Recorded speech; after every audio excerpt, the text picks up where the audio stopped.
Bem, o livro Uma Viagem à Índia é realmente a tentativa de reescrever uma epopeia no século XXI.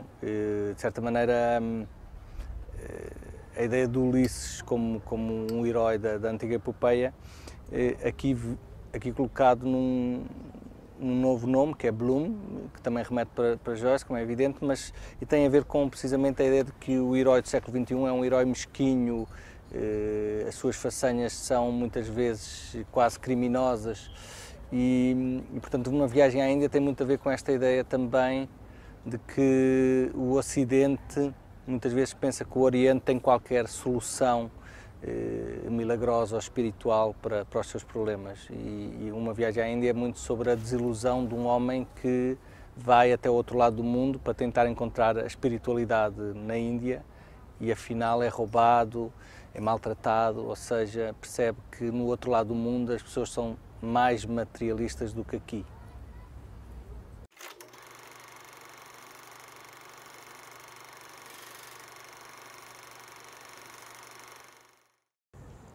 Bem, essa frase de Uma Viagem à Índia é uma frase que atira um pouco realmente para a questão da economia, de como a economia basicamente tem um ponto de vista sobre o mundo e sobre cada coisa do mundo, quer seja a Torre Eiffel, quer seja uma perna da Torre Eiffel ou uma perna de uma pessoa, um pouco através de uma visão das quantidades exclusivamente.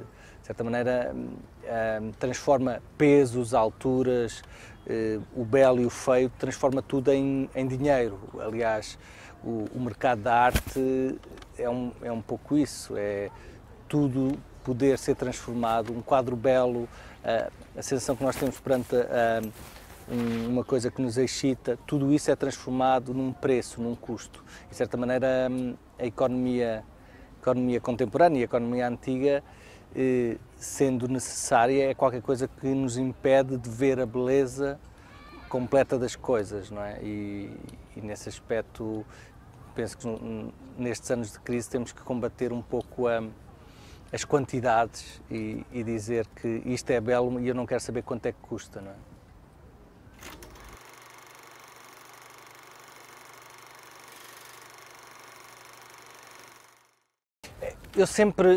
O meu trajeto sempre foi um trajeto que tem a ver com a curiosidade, ou seja, eu fui sempre para as áreas que não conhecia bem.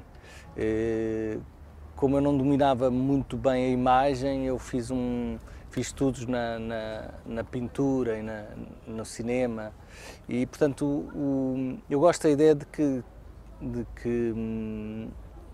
nós devemos combater a super especialização e eu naturalmente interesso-me por tudo, digamos, há muitas exceções, claro, mas interesso-me por muita coisa. Quando levo uma mochila com livros, normalmente levo às vezes um ensaio de filosofia, se calhar um romance, uma poesia, livros de ciência, livros de animais, e tudo isso me interessa e, de certa maneira, tudo isso depois aparece na literatura.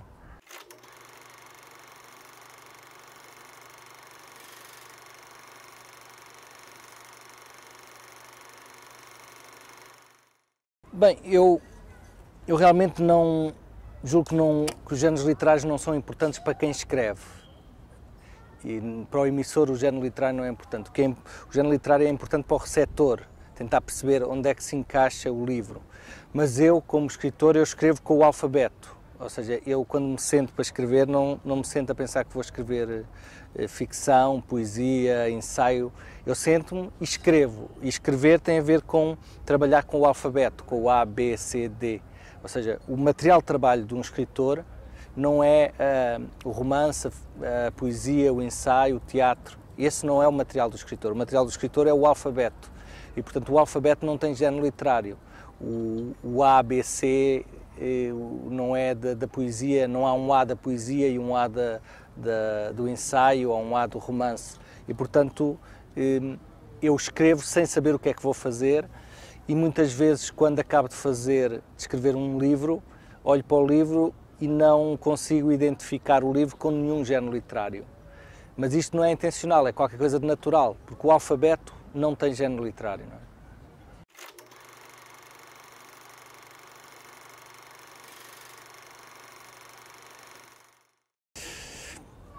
Bem, eu não sou um crente, ponho sempre demasiadas questões para ser um crente. Um crente é, de certa maneira, alguém que se entrega sem reservas, sem pôr questões, não é? Sem pôr problemas. Eu não sou um crente, mas tenho muito respeito pela crença. Eu acho que a crença religiosa é qualquer coisa que eu admiro, de certa maneira. Ou seja, quando eu vejo alguém crente ao meu lado, eu não sinto que seja superior a ele por não ser crente. Pelo contrário, eu sinto que ele tem algo que eu não tenho. Ele tem a crença e eu não tenho. Posto isto, eu acho que individualmente a crença é qualquer coisa que tem a ver com uma energia que no século XX, no século XXI foi desaparecendo. E eu não diria que é um inimigo da quantidade, ou dos números, mas é um outro mundo. Eu acho que nós precisamos do mundo religioso, precisamos do mundo dos números, precisamos do mundo do belo, do mundo da poesia, e não haver um único mundo que domina, como são os números. Mas eu acho que há um equilíbrio. De certa maneira, por resposta a séculos em que nós fomos dominados demasiado pela ideia de Deus, de certa maneira nós hoje pusemos Deus nas quantidades e, portanto, anulámos a ideia de Deus e eu acho que a ideia de Deus talvez não seja muito importante, mas a ideia de crença, de acreditar em qualquer coisa que não é material, que não é quantificável, é uma ideia que esteve sempre no homem e é pena se nós abandonamos por completo.